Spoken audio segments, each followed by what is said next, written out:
আজ প্রথমবার আমি সঞ্জয়ের বাড়িতে এসেছিলাম। আমাদের দীর্ঘ ৩ বছরের সম্পর্ক। ৩ বছর সম্পর্কে প্রথমবার ওর বাড়িতে আসার পর ওর বাড়ি দেখে আমাকে বলল, তোমার পছন্দ? আমিও লজ্জা মুখে বলেছিলাম হ্যাঁ। তারপরে আমার আর ওর মধ্যে একটা ভালো সময় শুরু হতে থাকে।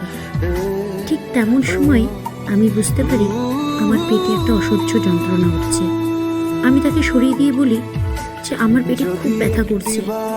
সে আমাকে বারবার জিজ্ঞেস করতে থাকে যে কি হয়েছে আমাকে বলো, কিন্তু আমি মুখ ফুটে তাকে কারণটা বলতে পারছিলাম না, কারণ আমার লজ্জা লাগছিল।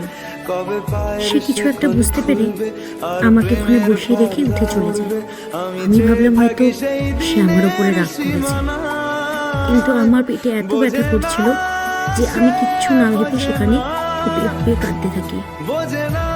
একটু পরে সঞ্জয় কিছু একটা নিয়ে আমার সামনে চলে আসে। আমার হাতে দিতে আমি বুঝতে পারি সেটা আর কিছু না, সেটা ছিল প্যান্ট।